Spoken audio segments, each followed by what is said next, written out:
When choosing gauge wheel designs, it's best to avoid the ones that lack cushioning.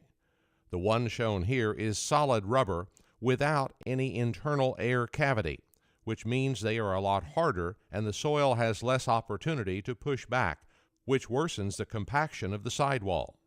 The lack of cushioning also translates into more vibration of the row unit and metering mechanism. Instead, the gauge tires that have been standard in the U.S. for several decades, particularly the 4.5-inch wide tires, as well as many narrower ones, do have internal air cavities, sometimes called semi-pneumatic tires. Stick with these and you'll be much better off. As to width, the narrow gauge wheels do ride over fewer stalks, root balls, and other mulch cover, especially if row cleaners are moving at least part of the unattached mulch beyond the gauge wheel's path. So the narrows can provide more consistent depth and less row unit chatter, as well as flattening less stubble. However, the worst compaction comes from the outside edge of the gauge wheel, and the narrows therefore relocate this compaction much closer to the row, which compresses sidewalls more, making them more difficult to break up with spoked closing wheels. So don't assume that narrow gauge tires are automatically better on planters.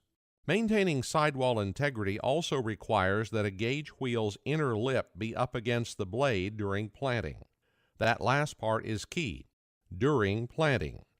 You'll want to adjust the gauge wheel so its inner lip is up close to the blade, and this may require taking the slop out of the gauge wheel pivot point with a kit such as RK Products supplies. And again, think about what happens during planting. If blade flex occurs, it is pulling the blade inward away from the gauge wheel you so carefully adjusted as demonstrated here. That's one more reason to control blade flex. Keeping the gauge wheel up tight against the blade and vice versa will also greatly diminish problems with mud getting in behind the gauge wheels. If you accomplish that, you probably won't need scrapers for the blades anymore. Many people omit the scrapers entirely when they cure these other problems. But if you still have issues with mud getting in behind the gauge wheel, you might consider a gauge wheel with a slotted rim. We recommend Mud Smiths, which also have a more rigid rim to keep the gauge tire up tight against the blade. We said that gauge tires must remain on the surface. That is part and parcel of cutting a furrow to the required depth.